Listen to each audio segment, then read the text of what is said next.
Lafayette, what's good? What's going on? Bear with me one moment, man. Let me edit. Do me a favor, man. Like the show, share the show, tell a friend, tell a friend. The Martial Warrior Clan is back at it again. Spears are flying. Spears are flying. Ha ha ha.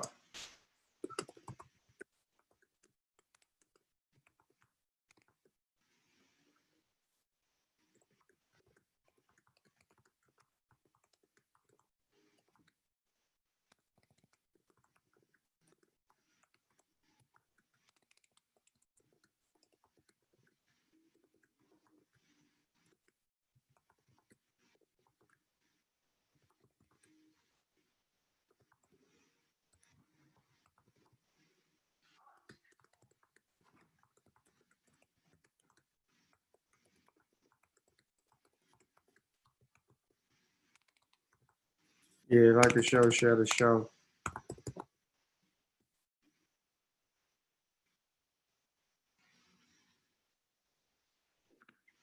Um,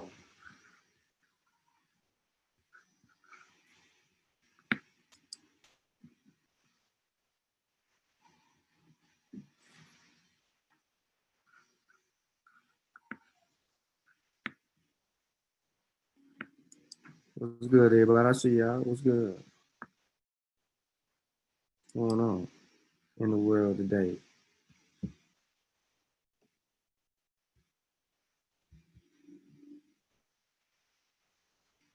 Nah, not to vaccine debate 2-0.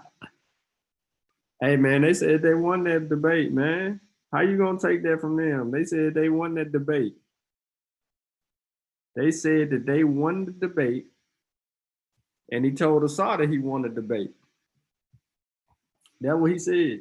Said they won that debate with no sources, not sticking to the debate topic, not answering the research question. They won the debate. They won a debate off trying to hurry up and attack Ankh off the rip, throwing ad hominems and you know what I mean, talking about his somebody need a haircut and all this other stuff. Yeah, they did all that.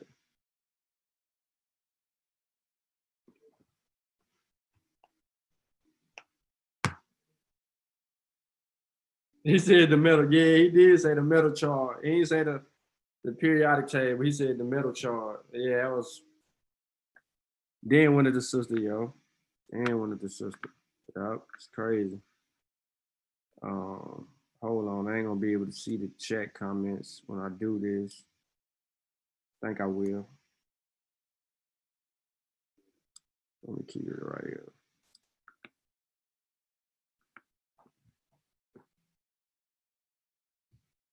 Hold on, I'm trying to share the show. But yeah, they was ignorant, bro. He said they won the riff raff. Hey, I don't take nothing from them brothers, yo. They said they won. They said they won.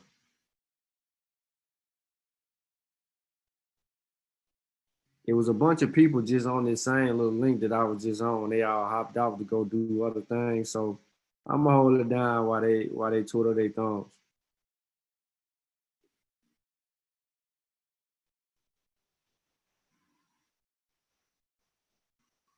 Yeah, but like the show, share the show, tell a friend, tell a friend. The Master Warrior Clan is back at it again.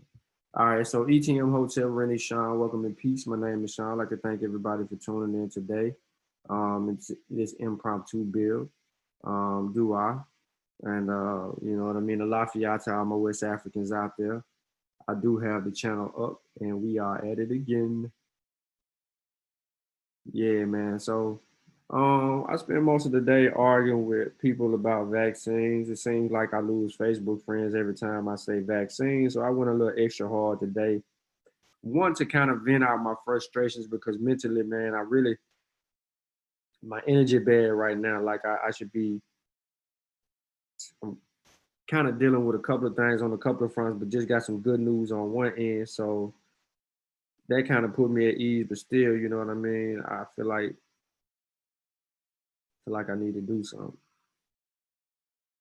And you don't want to jeopardize everything you work so hard to gain, but when it comes to your blood, man, no matter what, it's like you wanna handle your business.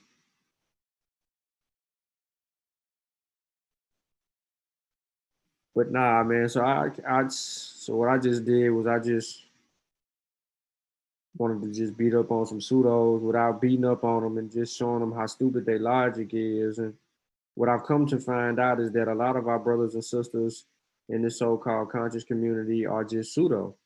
You know what I mean? They're more religious than Christians. They're extremely more religious than Christians. You ask a question, if not vaccines, then what? And, you know, they say herbs, but herbs don't cause an immune response. So how could herbs be a solution? And you get the same trolls hop up on your stuff and want to comment 24/7 and then don't provide not one source, and then act like they're critiquing the source, but really they just failing. And you don't want to really attack them too much or anything like that. However, you see their ignorance. So I put up a gang of posts related to vaccines, and recently I did one on the eradication of smallpox, and I showed people what smallpox looked like, and I asked them had they seen people with kids walking around like that, and um, they said they said all kind of other things. They won't talk about anything other than what I asked, and I still haven't got that address. So they just take you for a loop. However, I want to talk about blacks in science. That's what I want to talk about. I want to talk about blacks in science, right? So first, I want to go ahead and go here. I want to go to 100 inspiring black scientists in America. Now, there's more to this list. However, this was put together, and I think that we need to know who these blacks are in science. So a few in I just talk about this article. It was around Black History Month. It was published earlier this year, and let's just deal with it as it sits, and then we'll move forward with this. I think it's very important for us to know who these black people are in science. Since some people have a hard time with science and they'd rather be anti-science, I think they need to know who these people are that contribute in the field of science to advance knowledge so that we can also be aware and learn from them. So if, the article reads, a few months ago, an African-American colleague of mine was speaking with an undergraduate student. During the conversation, the student raised two poignant questions. One, are there any black science professors? And two, if they do exist, why aren't we learning about their accomplishments in our curriculum? Think about the questions that were just posed. An African-American colleague was speaking to an undergraduate student. The conversation posed two questions. One was, are there any black science professors? And if they do exist, why aren't we learning about their accomplishments in our curriculum? Now the conversation continued, right? Uh, and then it says, and if we don't use the perception, young black scientists won't realize the amazing legacy they come from. So let me run it back. Conversations like this are all too common, and if we don't, this perception, young black scientists won't realize the amazing legacy they come from.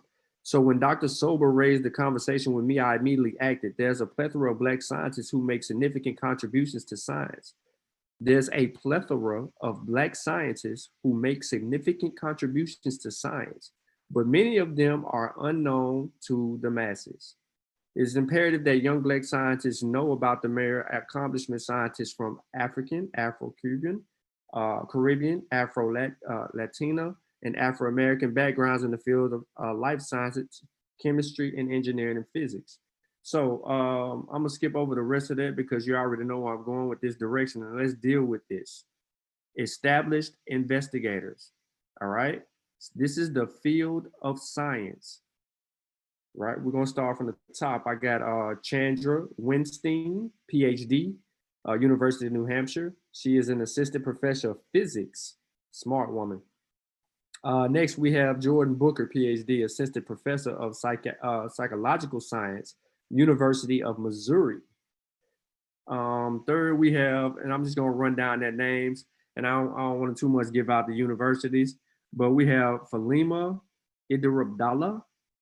All right, we got Herschel Wade, Laura Dasama, Larry Gladner, Namanji Bumpets, Stephen Mayo, Danita Brady, Michael Johnson, Watanya Carr, Emery Brown, Yava Jones Hall, Earl Robinson, Veranda Montgomery, Damian Young, Craig E. Cameron, Gustavo Silva, Francois Abad, Neil Hanchard. Sound like I'm handing out graduation certificates. Isaiah Warner, Chester Brown, W. Marcus Lambert, Ishmael Abdus Sabor, Sandra Murray, Deborah Augusta, Jaquan Niles, Christine Hendon, Gary Gibbons, Genevieve Neal Perry, Russell DuBois Boyd, Jedediah Isler, Manu Platt, Paula Hammond, George Langford, Corinne Gibbs, Eric Jarvis, Squire Booker, Kafu Zetzrasa, Taryn Moore, Kato Lawrencine, Nathan Smith, Michael Burton, Derek Applewhite, Andrew Campbell, Avery August, Edel Abel, Ayotunde Dakun, it's a Nigerian name right there, y'all. Stanley Andrisi, Sherilyn J. Black, Michelle Gray, Ibrahim Sisse, Deanna Williams, Azizi Sexis, Taisha Williams, Jelena Jarif, Heather Pinkett, Bill Clemens, Katima Paul, Farrah Lubin, Gerald Downs, Stephen Alexander, James Whitfield, Gerald Griffin, Tamika Sober, Breanne Brown, Tracy Johnson, Scott Edwards, Samira Musa, Winston Anderson, Jennifer Richardson, Rich Eason, how do you say her name? Joseph Francisco, Tamia Harris, Tryon, Tyrone Haynes, check your brother out, Tyrone, Berkeley Cal with the fro. Samantha, look, Rising Stars, Samantha Lewis, Elizabeth Ramsey, Christopher Barnes, Renetta Pereira Alambert, Melanie McReynolds, Kevin Cox Jr., Jamie Marie Stewart, Joshua Joseph, Sharifa Love Rutledge, Theanne Griffith, Dewan Farmer, Laramie Lemon, Arif Hamid, Jared Smith, Rhonda Souvenir, Tamika Clemens, Frankie Hayward, Chantel Evans, Brittany Taylor, Derek Morton, Shamsuddin Ojalede, John Brooks II, Florentine Rotoganeri, Quentin Smith, Christopher E. Jackson. This is the brother who put the post out. Antitor Hinton Jr. has a PhD in electrical engineering, just postgraduate fellow in life sciences. So the brother is in the field and he put together 100 now. This is not excluded too, because there's hundreds more as this brother stated. However, let's move a little bit forward and let's talk about a scientific hero, Dr. James E. K. Hildreth. He's actually here in Nashville. Now, this article that's published in the NCBI, you also can find it in other places, but you can look him up. He's one of the lead immunologists. Excuse me. Yeah, immunologist in the field. Okay. Now listen to what the World Health Organization had to say about this brother in 2011. Well, not really 2011, but just listen to what they say. According to World Health Organization figures for 2011, more than 34 million people worldwide are living with HIV. Work being conducted by Dr. James E.K. Hildreth could significantly affect the spread of the virus. Dr. Hildreth's research and personal commitment have contributed to elevating training programs and research that significantly benefit both the scientific and healthcare communities. Dr. Hildreth, Dean of the College of Biological Sciences at the University of California, Davis, was awarded the 2012 Frederick C. Greenwood Award for his scientific contributions and meritorious service directly affecting disadvantaged and underserved ethnic minority populations. Acknowledged as a master teacher who provides mentoring and support for a comprehensive spectrum of students on numerous university campuses. Dr. Hilder has consistently excelled in academic, executive, and administrative achievements that have contributed to the recent scientific advances aimed at eliminating health disparities. While on the faculty at Johns Hopkins School of Medicine, Hildreth and his research team made an important discovery related to HIV, the virus that causes AIDS. The team found that the cholesterol is required for HIV's entry into cells and that removing this lipid from a cell membrane can block infection. Hildreth's team has used this discovery as the basis for developing a topical microbicide or chemical condom to block the transmission of the virus. The topical microbicide is being designed to be an odorless, undetectable vaginal cream that destroys the AIDS virus and holds promise for stopping the transmission of the disease. In absence of a vaccine, topical microbicitis, or however you say it, will be very important for women, especially those in Africa, who have no way of protecting themselves from HIV transmission, as well as Black women in the United States who are disproportionately affected by the disease. Women will have the same power and choice as men who can choose to abstain from sex or use a condom, Hildreth says. Hildreth describes HIV as a thief that steals proteins and lipids from the host. After discovering the HIV requires cholesterol, Hildreth has found that the introduction of sugar, beta cyclodextrin, that sequesters the lipid, is detrimental to the replication abilities of HIV. Often using pharmaceuticals to make the drug deliver more efficient, drug to deliver more efficient. Beta cyclodextrin is well tolerated by the body, but can deplete the amount of cholesterol in cells. Now, Mr. Hildreth also indicates in his presentations that the loss of cholesterol makes the cell permeable. However, unlike the virus, the cell is able to repair itself. Removing as little as 10% of cholesterol is enough to cause the virus to die. Hildreth's laboratory is currently working to exploit the critical requirement of the cholesterol in HIV biology as a platform of therapeutic and prophylactic approaches to limit HIV spread. The team is also working towards approval to begin testing to use an intravenous beta cyclodextrin treatment of human patients. His research on HIV and AIDS, which he began in 1986, has focused on blocking HIV infection by learning how it gets into the cell. He has published numerous scientific articles and holds patents based on his research. I'm not going to bore you to death with this. He's also, let me see, says a lot about his education. But right now he is running things. Look what it says right here. In 2005, Hildreth moved to Nashville, Tennessee, where he joined the Meharry Medical College faculty with joint appointments in the departments of internal medicine and microbiology and immunology. While at Meharry, Dr. Hildreth served as a director of Meharry's Center for AIDS Health Disparities Research and the Center of Translational Research and associate director of the Vanderbilt Meharry Center of AIDS Research, meaning he's running Vanderbilt program and Meharry's program. Vanderbilt is an elite institution, private school with all these supposedly great doctors, and they go get the one from Meharry. In addition, Hildreth held an appointment as the adjunct professor of pharmacology and molecular sciences at Johns Hopkins University School of Medicine. Hildreth also is doing groundbreaking work on COVID-19. This is Blacks in Science, y'all. Let's get it.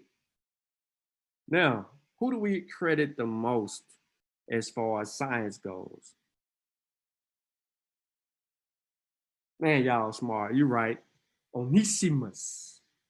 I've been misspelling his name all day, but Onesimus, right? We credit him. We credit him for his groundbreaking information that was passed on to other people that helped them move what Edward Jenner resolve the pandemic, you know. We all know the story. I don't want to talk about the mass inoculations. I don't want to talk about the smallpox situation.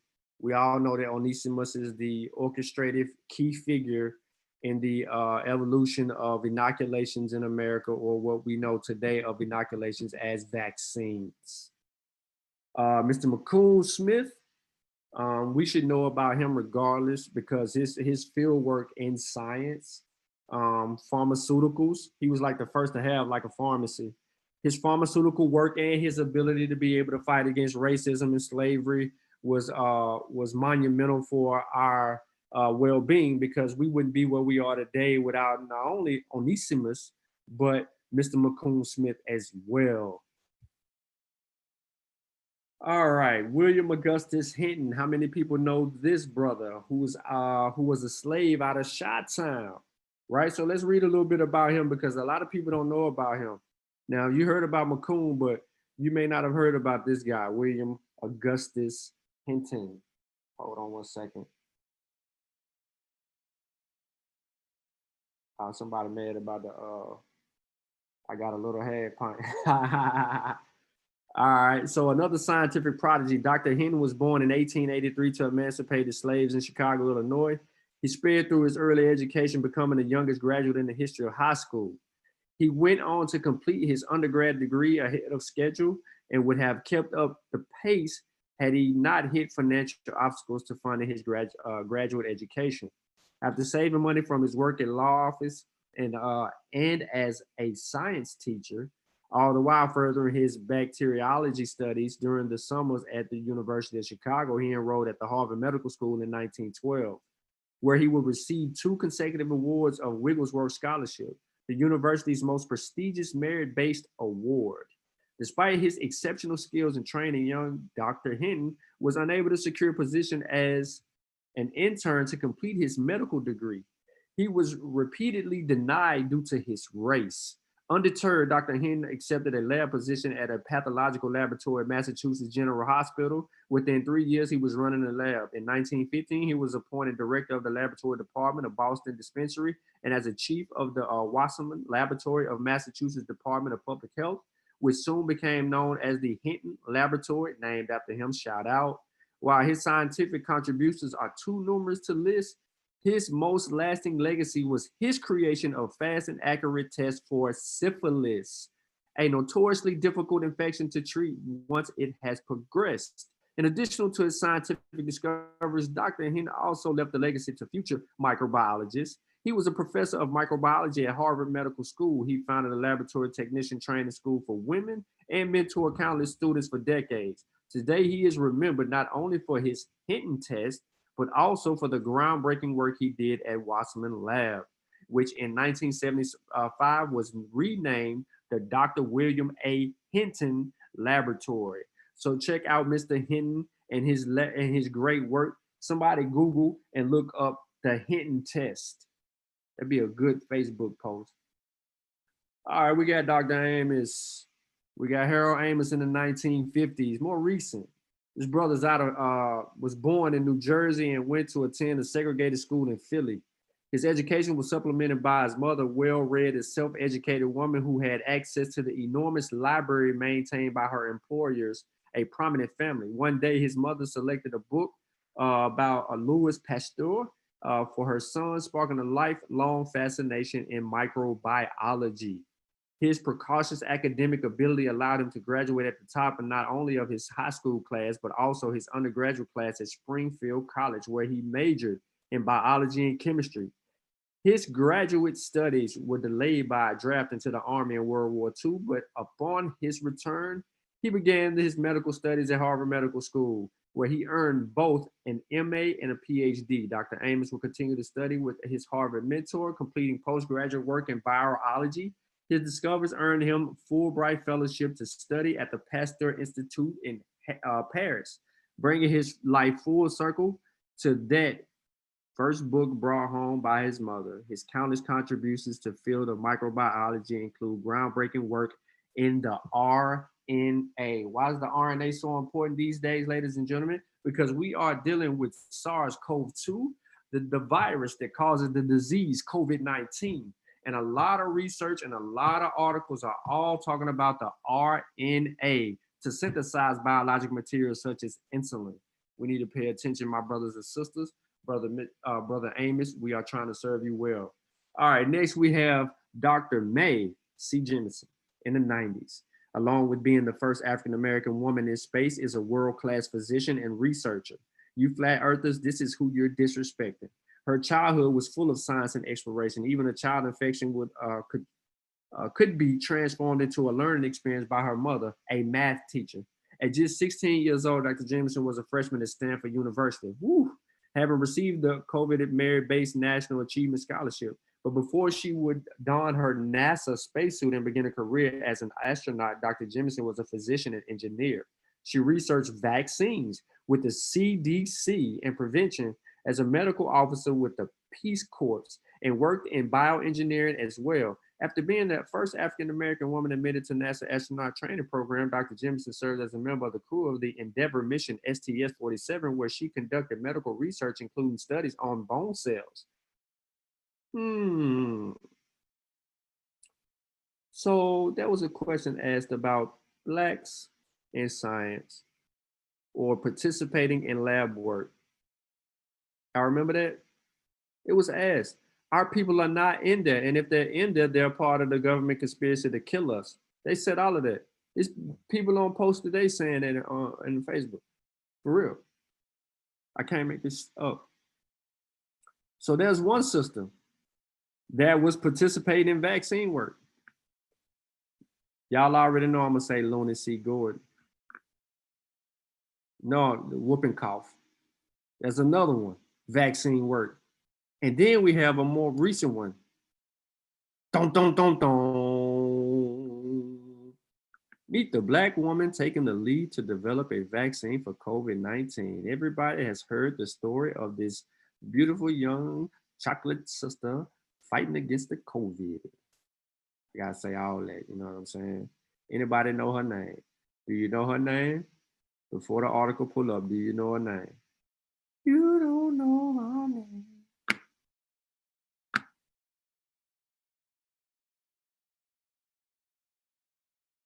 So they've been there dropping jewels. All right, so some of y'all playing. There's her name right there. Dr. Corbett.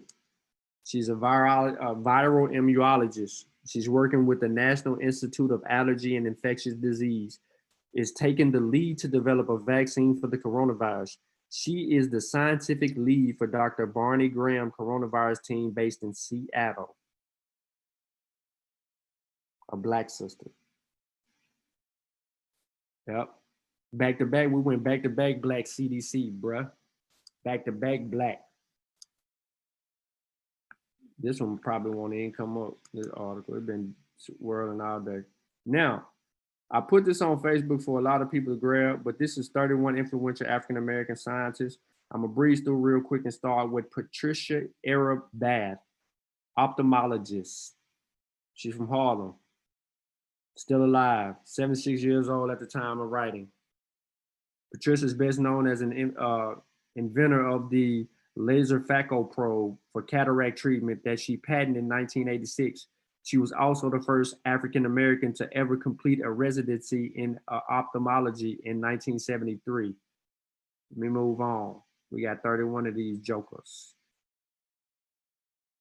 We already talked about Mr. Amos.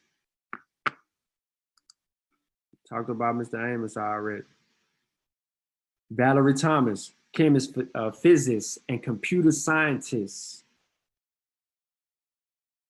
Main contributions to science in the world. Valerie is a highly accomplished and talented African-American scientist and inventor. She is best known as an inventor of the illusion transmitter that has proved highly influential in NASA research. I ain't gotta read no more. Y'all know about her. Y'all heard her story. Come on now, don't act like y'all don't know who that woman is. Oh, George Washington Carver, chemist and botanist. Oh, George almost single-handedly built the peanut industry in the United States. His research will help impoverish farming industry of southeastern Alabama by educating them in a crop rotation and plant fertilization. So I'm gonna leave it right there. Let me move on. Yeah, let me move on. Elmo Brady, chemist, Alabama, Kentucky. He was the first African American to receive a doctorate in chemistry in the United States. Dr. Betty Wright Harris, chemist. Dr. Betty is best known for her development and invention of the tabbed spot test for identifying explosive in the field. She successfully patented her invention, which has been widely adopted by military and civil institutions the world over. Look at her. Look like y'all auntie. Yep. Shirley Ann Jackson, theoretical physicist. Dr. Jackson was the first African-American woman to earn a PhD from MIT in theoretical physics and the second to earn a doctorate in physics in general. I want to hear that, man. I want to hear that. Get this work. Benjamin Banneker. Oh, man, do I really got to bring this guy up? Astronomer. Is best known for his series of highly successful astronomical almanacs and that predicted events such as solar eclipses, sunrise, and sunsets. Huh? Yeah, I don't want this work. James Edward Maceo West. Sound like I'm about to say Unc name. All right, James is best known for his work in developing the electroacoustic transducer electric microphone SETM. This device is currently found in 90% of the modern microphones, most telephones, old tape recorders, camcorders, and other devices such as hearing aids and baby monitors. Big boy. Dr. Leonidas Harry Berry, physician, medical science. All right, Dr. Berry is best known for his work biopsy, especially his development of a new sampling device called the elderberry biopsy gastroscope that was invented in 1955.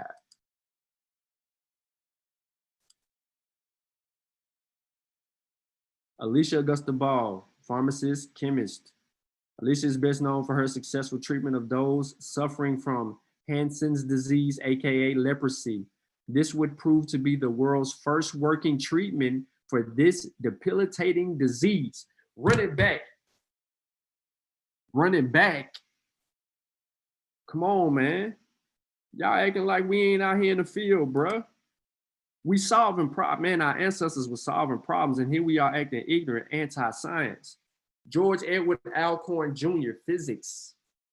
George is best known for his work on and the invention of the X-ray spectrometer. This invention was widely adopted by NASA, and his inventions would earn him the NASA Goddard Space Flight Center Inventor of the Year Award. Yeah, man. Look like somebody you know down the street. Jane C. Wright, biologist, physician, would spend her career building the foundational work of her father into chemotherapy. During the late 1940s, Jane and her father began to test chemotherapeutic formulations for treating leukemia and cancer of the lymphatic system. Sorry. Yep. She looked like the lady on School Days. Dorothy Varnum, mathematician and computer scientist. Dorothy is best known for her work as a human computer at the NACA and then NASA. She would make groundbreaking advances in the proliferation of the Fortran and made significant contributions to the U.S. space program. Shout out. Ronald McNair, physicist. Tragically, Ronald is best known not for his contributions to science, but his tragic death during the Challenger space shuttle explosion in 1986. Prior to this and his time at NASA, he had helped develop experiments in development of HFDF and high pressure cold lasers at MIT. We appreciate that, brother. Sorry that had to happen to him. Physicist and mathematician Katherine Johnson is best known of one of NACA or NASA's human computers. Her career was primarily devoted to calculating the trajectories for many NASA missions. Shout out, Hidden Colors. Warren Washington, meteorologist, uh, atmospheric scientist. Warren is an accomplished atmospheric scientist who has published various papers and books on the subject. These include his better known works in Introduction to Three-Dimensional Climate Modeling, Odyssey in the Climate Modeling, Global Warming, and Advising Five Presidents. His 2006 autobiography. For his contributions to science and education, he has earned various awards. You see him? Easley, computer scientist, mathematician, rocket scientist. Annie Easley was a trailblazing computer scientist and rocket scientist who developed a variety of critical important NASA software systems. She is, however, best known for her work at NASA's Centaur rocket. Mm-hmm. Yep. You would have tried to bag her. Yep, you would. Arthur B.C. Walker Jr., physicist. Arthur Walker Jr. is best known for his pioneering work in the EUV and XUV optics and solar telescopes. These telescopes would be used to produce the first images of the sun outer atmosphere during the 1980s.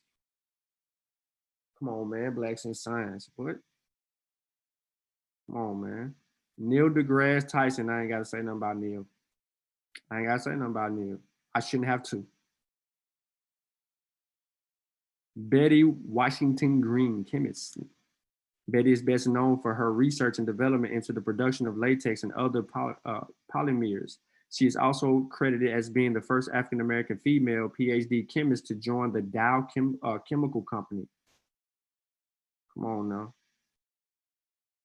Charles Henry Turner. Charles would publish no less than 49 scientific papers throughout his life. These included some fairly influential pieces such as The Hunting Habits of an American Sand Wasp, Psychological Notes on the Gallery Spider.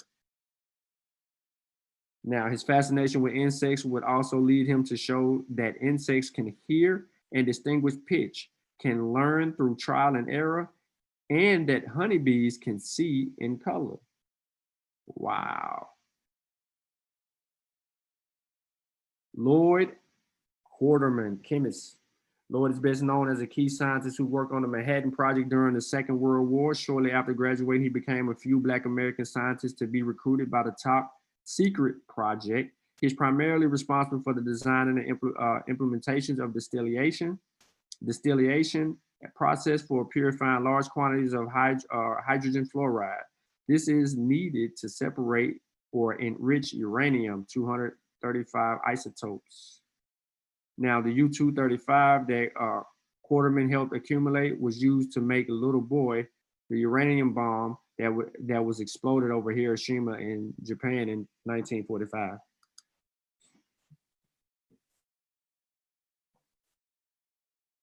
Joan Merrill Owens, marine biologist. Joan is best known for her discovery of several new species of genus Rhombopismia. She also added a new species of the genus Lithopsia in 1994, naming Frankie for her husband, Frankie A. Owens. The vast majority of her research was limited to the lab, given her health issues, and was concerned with Smithsonian Institution samples from an 1880 British expedition. Margaret Collins, zoologist and entomologist.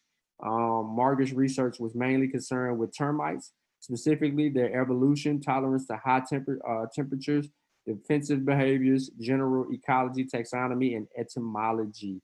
She also published several works during her career, including Science and the Question of Human Equality in 1981, Biology of Termites, Water Relations in Termites, chapter 1969. Ernest Everett Just, microbiologist, is best known for his pioneering work in developing certain techniques in a number of areas physiology. These included advancements in fertilization experiment, pathogenesis, cell division, hydration, diversion, dehydration of cells, and UV carcinogenic radiation effects on cells. Ernest Gist was also the editor of no less than 3 scholarly periodicals and a Julius Rosenwald Fellow in biology, allowing him to work in Europe. Ernest published many papers during his time in Europe, including his contributions to the textbook General Cytology. James Andrew Harris, nuclear chemist, is best known for his contribution to discover the Rutherfordium element 104 and Dubnium element 105. Although an equal claim was made by a Russian team around the same time, the dispute was resolved when the International Union of Pure and Applied Chemists, UPAC, accepted both claims and ruled over the current naming of both elements. All right. Emmett Chappelle, Dave Chappelle, uncle, is most famed for his work on life detection on Mars and improvements to environmental management. Emmett created more than 35% of peer-reviewed papers, scientific or technical publications, nearly 50 conference papers, and co-authored and edited numerous publications in the field. He also holds 14 patents. Emmett was honored in the top 100 Black American scientists and engineering of the 20th century and received the Exceptional Scientific Achievement Medal from NASA.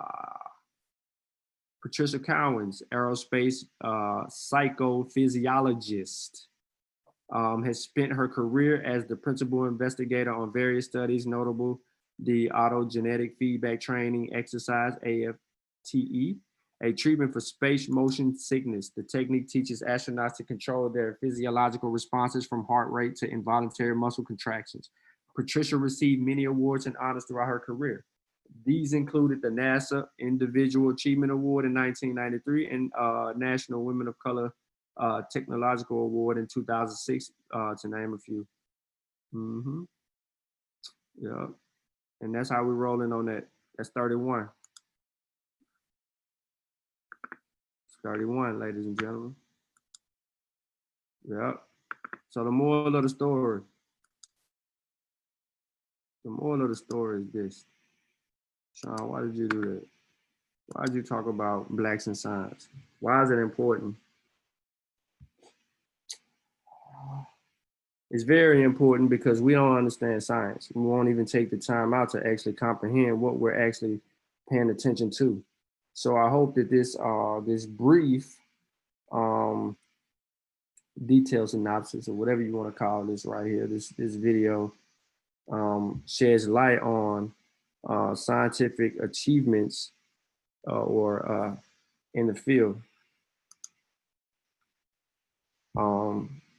I think it's very important that we know what our ancestors have or have not done.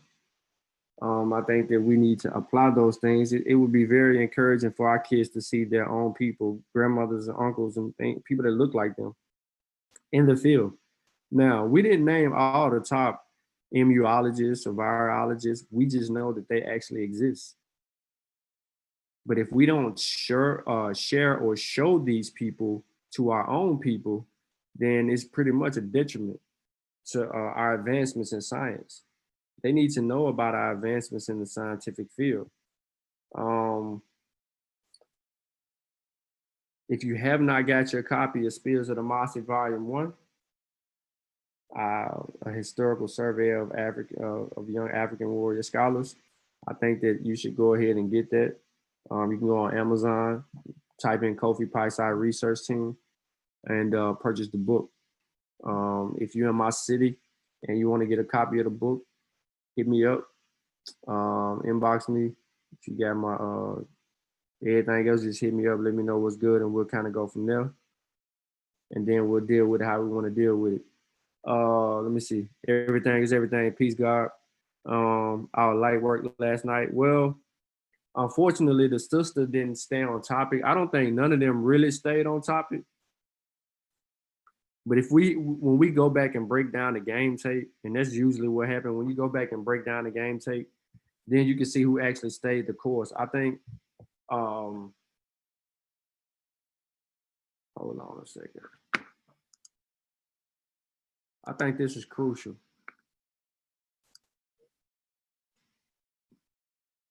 I think this is crucial because What I'm about to show y'all is the key to the whole debate.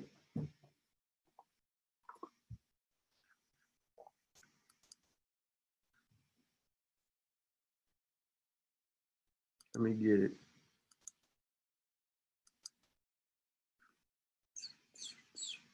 It's the return of forever. It's the return of forever. Hold on, y'all. I'm trying to get it.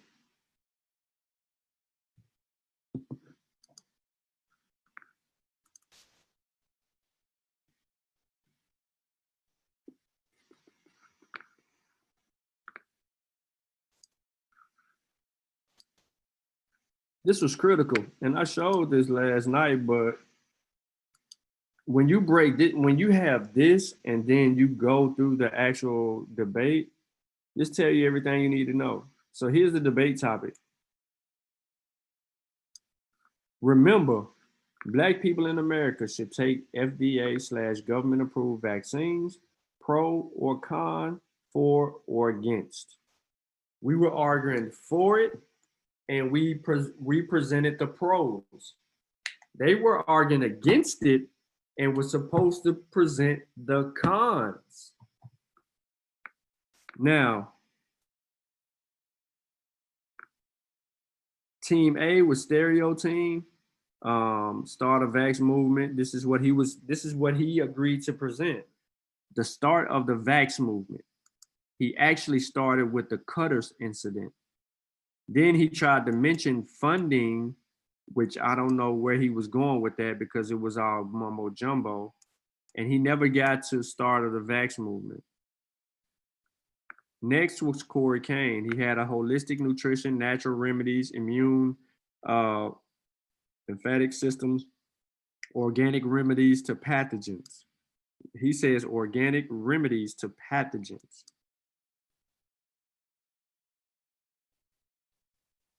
Right. Okay.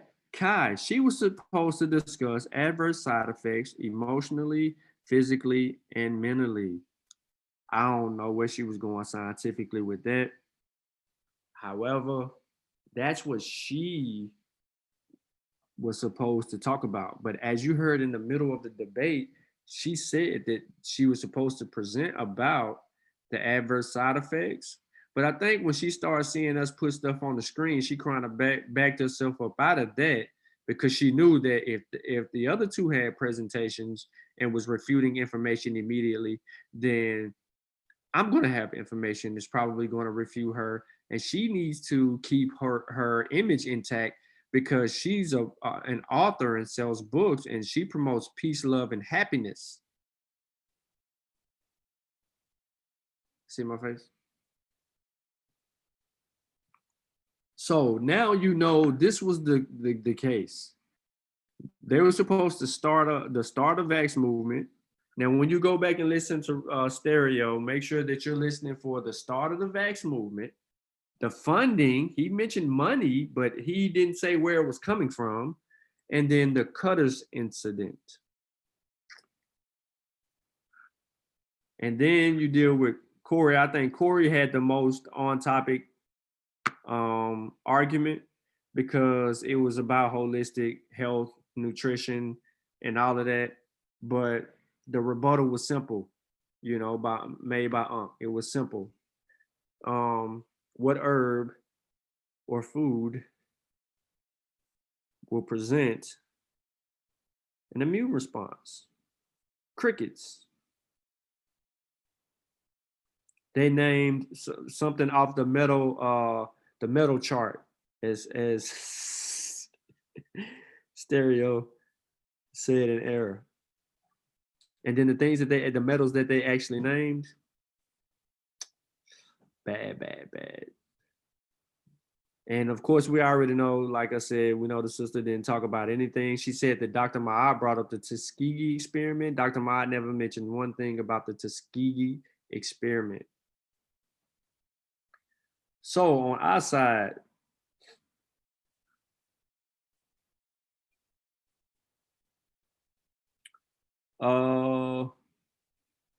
where is it? Let me go down. See, this is a well-organized document. He took time to do this. All right.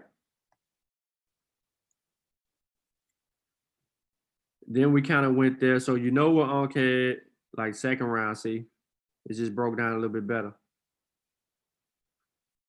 Stereo, Dr. Mott presented second.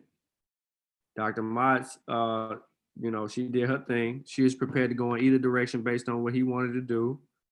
Unc did his thing. And then I was left high and dry because I had someone who opted out of her debate topic to make up some really to have she wanted to argue from thought. She didn't have any sources.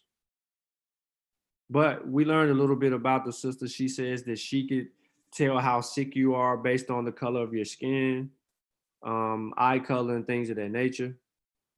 She's into a lot of real pseudoscience.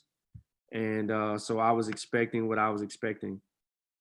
And, Ujawu said that I should have, in telling people why I felt that I won the debate or why our team won the debate, he said that I didn't do a good job at that. He said that I should have done this, that, and the third. But in this particular setting, we were the only ones that was presenting information to the people. So I just took his constructive criticism as constructive criticism. And you know what I mean? Despite the fact that he didn't, really, really see the entire gist of the debate, possibly. I don't know. Maybe he did. But he said he didn't. He said he caught the end. I just felt like I didn't need to argue why we won the debate. To be honest, it was very clear there was two different distinct perspectives here. It was one that was prepared, and then there was one that was unprepared to actually demonstrate.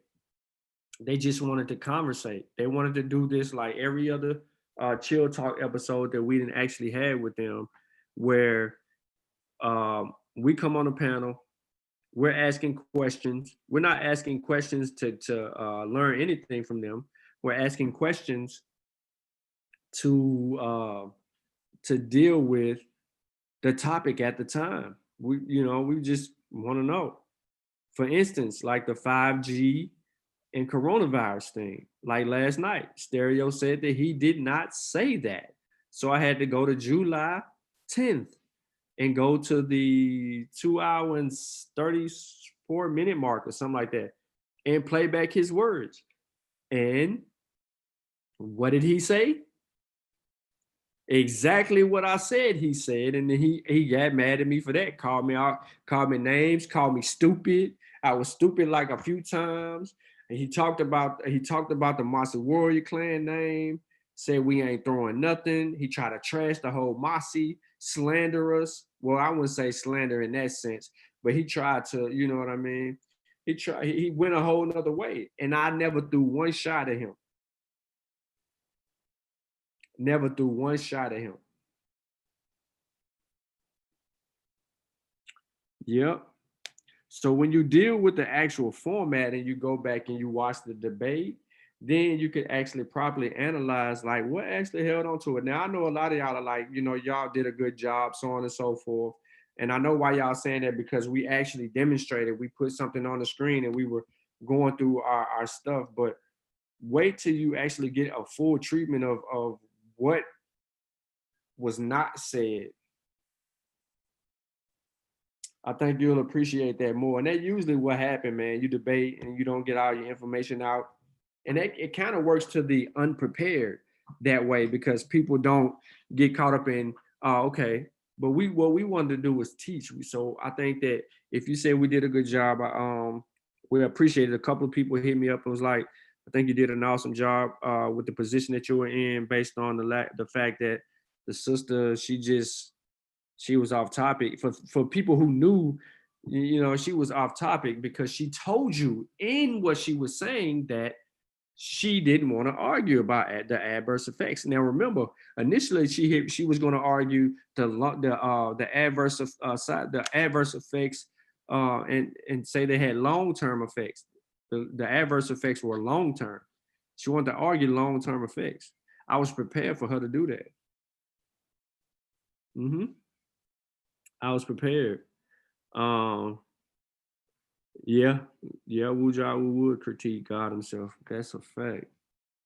That's a fact. But that ends, my Blacks in Science. I don't want to muddy the water with something else that I wanted to talk about real quick. And then, yeah, let me do this. Yeah, I'm gonna muddy the water. I'm gonna muddy the end of it. I'm gonna muddy the end of it. Where's clips on my iPad? All right, so I'm gonna play something. I wonder if I can airdrop it to myself. Let me see. Put it in iMovie.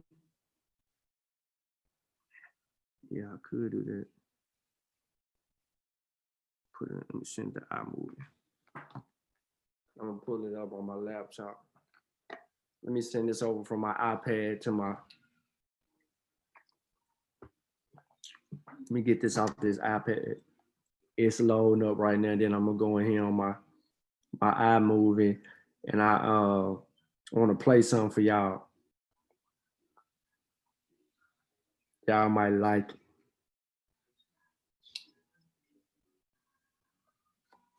What y'all know about that coconut water, the original?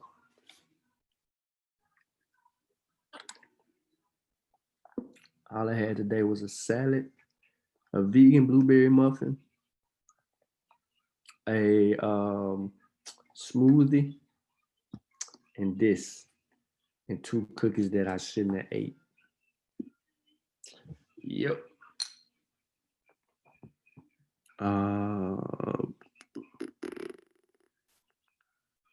Existing, create a new.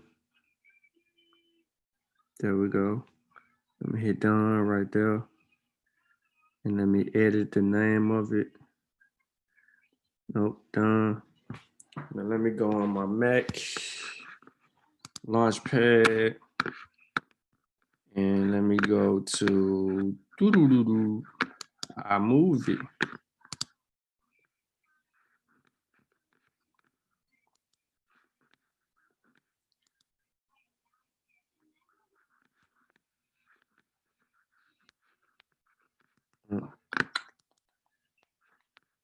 So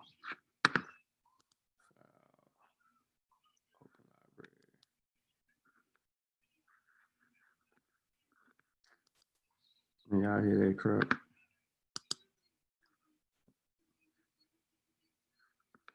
Oh no. Cancel. Oh no, y'all, let me do this.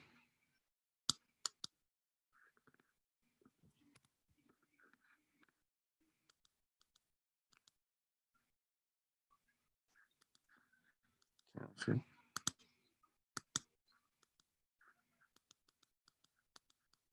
swear if I can get this right, it's on the problem. Reset all.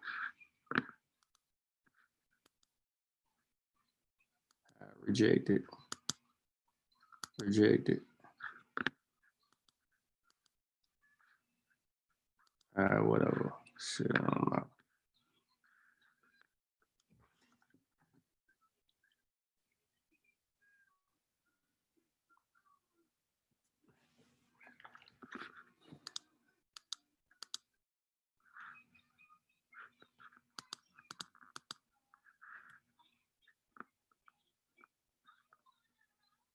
One second, y'all. Hold on.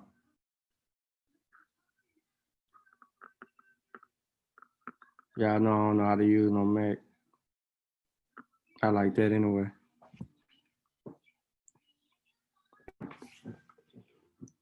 I'm gonna send this to. Let me send it to Sean P.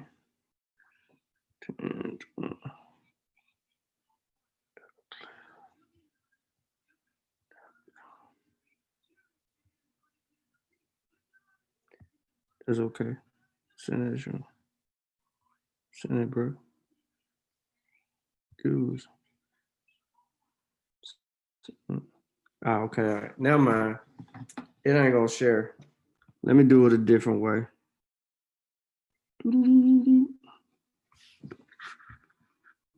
Or maybe it is. I don't know. It's low. Some loading.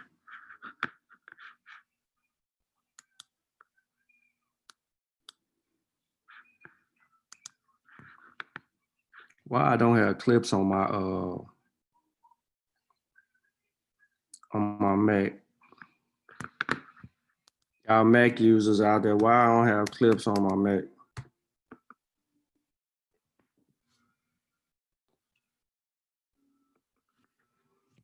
Oh, y'all Tan Stereo, a whole new one in the chat. Wow. Y'all get extra jokes. Children of the world. Let me email it.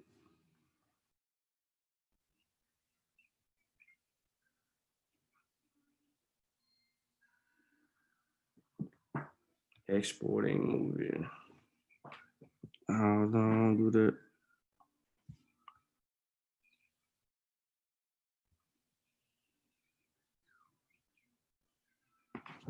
All right, let me try now.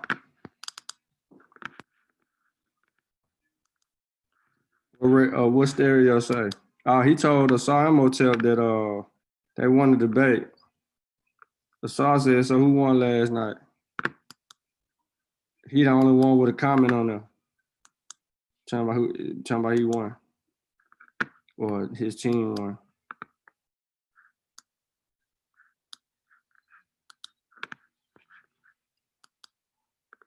And to be honest, man, I just expected more. I don't know about y'all, but I expected more, man. I did. Like, what is all this? Move the trash.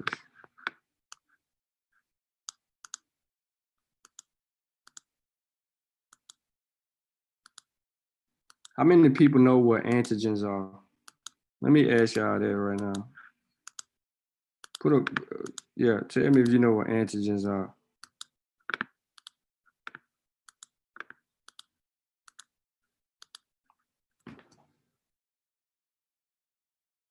Who know what antigens are?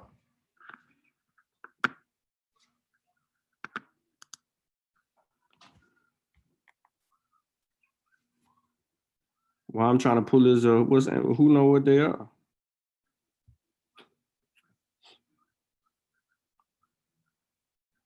Let me see if I can airdrop this junk to myself. I don't know how to do none of this stuff. Airdrop.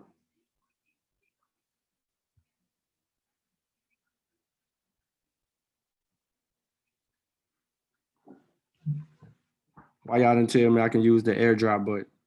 Why y'all ain't say that? All y'all got a Mac and ain't none of y'all said nothing about it. Just airdrop it to yourself.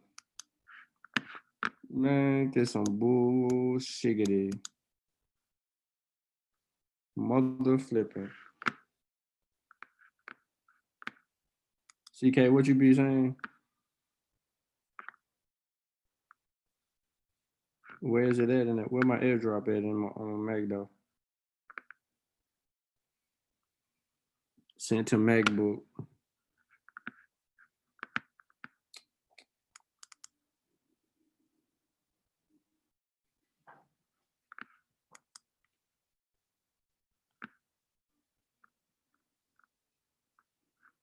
Children of the world. Okay, so how do I get it from the airdrop? I got a notification or something that said it came to my Mac. But where is it?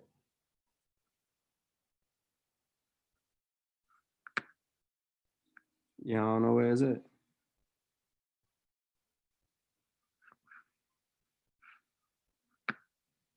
Man, y'all are not helpful. Where would y'all at when you need them? You can tell me directly where to go.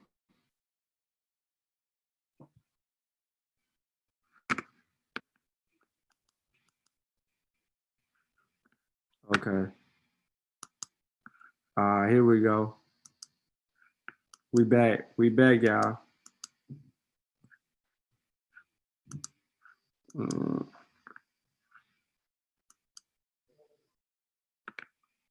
Mm, mm. There we go. Y'all ready? All right. I don't need you now. Strain again. Right.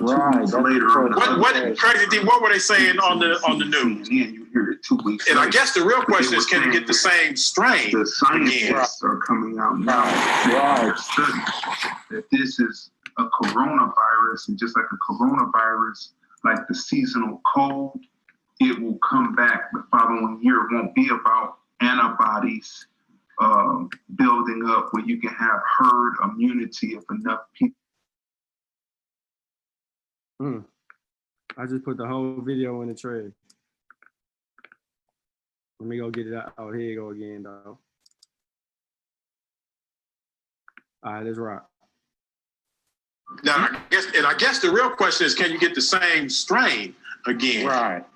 That's the question. What Crazy D, what were they saying on the news? What they were alluding to, people like them or not. I watch all the different channels, but Fox News, their coverage and their reporting is superior, I think. Even though they have a slant, but their reporting on this, you don't hear it you hear it like 2 weeks later on the other two, MSNBC and CNN, you hear it 2 weeks later.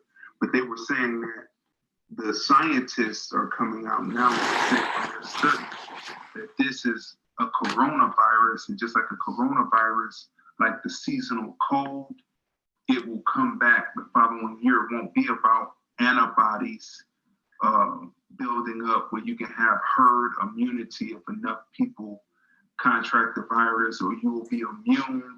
Once those antibodies go away, you can catch it again the following year like a common coronavirus, like the common cold, which means that, this puts it in a whole nother situation. They were also saying speculation, because, science is not absolute, because they build upon what they know. Some theories throw other theories out the window. Some facts are replaced by new facts. So they were saying that possibly that the vaccine, they don't know because of what they just discovered now, if the vaccine will work or not. They were just, just in the news, just speculating on that. So, An antibody is a specialized defense protein synthesized by the vertebrate immune system. These small structures are actually made of 4 different protein units. The ends of the molecule are variable and can be adapted to bind to any molecule. The shape is determined by the antigens in the system, which are causing damage. Special immune cells detect these antigens and create a reciprocal antibody. This general structure is repeated many times to flood the system with antibodies. These proteins bind to and surround the antigen, preventing further spread of infection. It is in this way that an organism can identify self from non-self. For instance, the surface of bacterial cells has certain proteins and carbohydrates which can be identified by the immune system. The B lymphocytes, a special immune cell, create and release antibodies which attack the invading bacteria. An antibody attached to a bacteria not only prevents it from completing normal processes, but helps direct white blood cells to eat the bacteria. These macrophages, as they are known, identify food based on tail end of antibody. In short, antibodies are the Y-shaped proteins that are produced by the immune system to help stop antigens from perpetrating the body. News. What they were alluding to, people like them or not. I watch all the different channels, but Fox News, their coverage and their reporting is superior, I think. Even though they have a slant, but their reporting on this, you don't hear it you hear it like 2 weeks later on the other two, MSNBC and CNN, you hear it 2 weeks later. But they were saying that the scientists are coming out now and saying from their studies that this is a coronavirus, and just like a coronavirus, like the seasonal cold, it will come back the following year. It won't be about antibodies building up where you can have herd immunity if enough people contract the virus, or you will be immune. Once those antibodies go away, you can catch it again the following year, like a common coronavirus, like the common cold. Antibodies can tell us who has been exposed to a pathogen and potentially what protection they might have against a reinfection. We need to know more about how we as individuals in the population are responding to the virus, particularly whether immunity to the virus is mediated by antibodies, T cells, or both. Armed with this information, we will be better able to design safe and effective vaccines and to predict outcomes for individuals who become infected. In the Journal of Nature Medicine suggests that the protective proteins may not stick around for long. Researchers conclude that antibody levels start to decrease within 2 to 3 months in people who recover from SARS-CoV-2 infection, especially for those who never develop symptoms. Again, we do not know how long these antibodies last and if they protect people from reinfection. For the record, we will not achieve herd immunity without a vaccine. I repeat, we will not achieve herd immunity without a vaccine. Then we can discuss the other things. Please stick to learning about this situation. Sorry, not situation. Pandemic from those experts in the field of science, not journalism. All right, so I see that we have the question posed. What did he say? Fox so-called news is superior. Yeah, I'll play it for you again. I don't have no problem doing that. I ain't got no but time before the pseudo killers come on. Now, I guess the real question is, can you get the same strain again? Right. That's the question. What Crazy D? What were they saying on the news? What they were alluding to, people like them or not. I watch all the different channels, but Fox News, their coverage and their reporting is superior, I think. Even though they have a slant, but their reporting on this, you don't hear it. You hear it like 2 weeks later on the other two, MSNBC and CNN. You hear it 2 weeks later. But they were saying that the scientists are coming out now and saying from their studies that this is a coronavirus, and just like a coronavirus, like the seasonal cold, it will come back the following year. It won't be about antibodies building up where you can have herd immunity if enough people contract the virus, or you will be immune. Once those antibodies go away, you can catch it again the following year, like a common coronavirus, like the common cold, which means that, this puts it in a whole nother situation. They were also saying speculation, because, science is not absolute, because they build upon what they know. Some theories throw other theories out the window. Some facts are replaced by new facts. So they were saying that possibly that the vaccine, they don't know because of what they just discovered now, if the vaccine will work or not. They were just, just in the news, just speculating on that. So, An antibody. All right, so I played it back for you. Everything is everything. So you heard him right out of his mouth what he said. He said that Fox News is superior to, yes, he said it. And then he made a lot of mistakes in that in that minute and 50 seconds. He didn't know what a theory is. He did well. I didn't. I don't think I played that part. Did I? No, I didn't. Um, he made a lot of mistakes in that build. That's actually on YouTube. A lot of mistakes. But in this particular conversation, man, he was horrible. He didn't really understand what antigens are. He talking about antigens lasting a year and then they're gonna go away, and then another year you're gonna get it again, kind of like a common cold. And then he's saying coronavirus because it is a part of the coronavirus the corona family. However, but it's not just another virus. This is a novel virus. So why would it be just like any other virus? It can't be. It can't be. The dang on virus is mutating in real time. It's mutating in real time. We've had different classifications of the virus as it has mutated. That's why you heard Unc mention the D strand. He doesn't know what he's talking. He don't know what antigens are and how they work, especially dealing with the SARS-CoV-2 / COVID-19. So the disease that causes the virus. So when we're talking about the virus, you know, asymptomatic people who are carriers, right? The deadliest carriers, may show or have little to mild symptoms, right? But you don't really know until you get tested. And then when you go get tested and they test you for the antibodies to see if you're building up the antibodies, they could take up to 3 weeks before you build up any type of antibodies.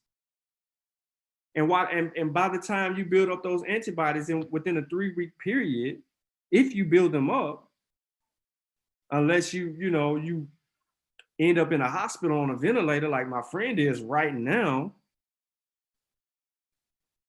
then, you know what I'm saying?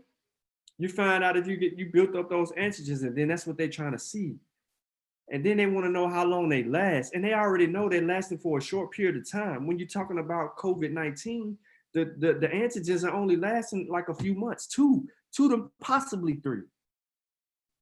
And then you run the risk of being reinfected. And you might experience a little to mild symptoms again, or they may be extreme. And now you might be out of here.